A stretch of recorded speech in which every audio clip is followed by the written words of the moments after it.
Welcome to the beautiful rally adventure map in Forza Horizon 5. Welcome back to the channel. We are near some cable cars here, and did he just high beam at me? I mean, understandable. I mean, look at my car, and it looks stunning in this color. I believe it's called Yellowstone in the livery section.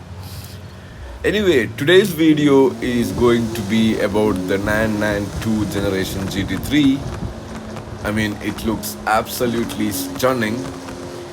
The GT3 nameplate actually came back in 1999 with the 996 generation 911, but the lineage starts back in 1973 with the Carrera RS, but it was not named the GT3. The GT3 nameplate came in 1999. I believe this is the fourth generation, and this is the 992 generation. So, what is different in this GT3 compared to the 991? To be honest, not much. Like, the power is almost the same. I think it has like 10 extra horsepower from the last generation and 10 newton meters of torque extra from the last generation. It has a new wider body, it has a multi-link rear suspension setup, and the Nürburgring time, there is a 12-second difference between this generation and the last generation. So you might be thinking, how did it gap the last generation in the Nürburgring by 12 seconds? The real magic is in the suspension. Porsche took the suspension from their race car 911 RSR and they stuck that suspension, oh, it was close, that suspension into this GT3. That is where it handles incredibly well. It has a double wishbone suspension, unequal length. As you can see, the car is not stock, obviously. Okay, the stock power, let me tell you. 510 horsepower, 347 pound-feet of torque. I mean, that is not a big figure of torque. You think it's underwhelming, but it's actually not. 0 to 100 happens in like 3.2 seconds. 0 to 200 is 10.6 seconds, I believe. The numbers are not what makes this car special. It's the pure driving joy. Porsche knows what to do. Like, if you want to slide it, you can slide it. I mean, I have a lot more power. I have around 800 something horsepower right now. That's why I'm sliding so easily. This map is incredible. When they announced this map, I was slightly disappointed. I thought it would be like mostly off-road and stuff like that. I mean, the name is Rally Adventure, so that's what I guessed. I love rally, don't get me wrong, but I really wanted a map with a lot of curves and stuff like that.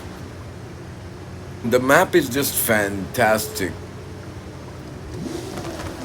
It's absolutely beautiful. I just stopped my car to show you guys the view of this map. It's worth every penny they asked for, and yes, it's worth it. And this is the kind of map that will improve your driving skills so greatly. Mexico is mostly straight roads and the curves are so big, the curves are too long. But here, no. Here, if you want to learn drifting, if you want to slide, if you want to have fun with your car, any car, you can. And if you have a car like this in a map like this, if you have a little bit horsepower and stuff like that, you can have real fun here. Okay, let's not talk about the map much. Let's talk about the car. The GT3 weighs at 1450 kilograms. So, what is the main competitor to the GT3? Like, why is it so unique? Why is it so hard to get one in real life? People pay double of the MSRP of this price just to get the hands on one. So why is it so special? Why? Like, are there any competitors to the GT3? The only competitor I can think of is the BMW M4 CSL. I think that is kind of a competitor to the GT3. I can't think of any other car.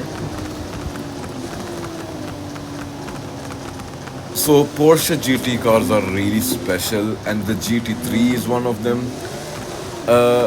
The new GT3 RS is incredible. It looks crazy, but I like the simplicity of the GT3. I like how aesthetically pleasing it looks. it's not too crazy, no much winds and airflow things like the GT3 RS. So yeah, it's absolutely beautiful and it drives beautifully. I mean, I'm speechless. Like there are there are no there are not much to complain about this car. Like I can't know how this car really drives because I have just driven it in the game, obviously. But yeah, I can get a feel of the car, how it drives, how it behaves. It's absolutely incredible. Like it knows what you want to do, and Porsche is like perfectionists. They do things differently than the other brands. They like Porsche is one of those brands that still stick with the enthusiast's dream. Even though it's so hard to get an allocation on one in real life and stuff, but it's just at least they're making it. That's the point. At least they're still making it. At least they're still making incredible cars like this in this era of electrification and all that. So yeah, there is nothing much to complain about this car. Like, I absolutely love it. Yes, of course, there are other cars that I love more than the GT3. I'm not saying it's perfect, but for what it is, for and for especially how it looks, yeah, it's just incredible. Sorry for putting anti-lag turbos in in a naturally aspirated perfect engine, but I just wanted to create some drama in the video. That's why. So yeah, that's my thoughts about the GT3. So the big question is, which one would you take? Would you take the GT3 or would you take the M4 CSL? The M4 CSL is incredibly expensive, just like almost priced as the GT3. If you can get a GT3 in MSRP, which you can't, which is basically impossible. But yeah, like for me, I think I would pick the GT3. I don't know. Anyway, thank you so much for watching. That's my thoughts on the 911 GT3. Make sure you subscribe, like, and yeah. What do you want me to do next? Which car do you want me to do next? Thank you so much. Have a good day.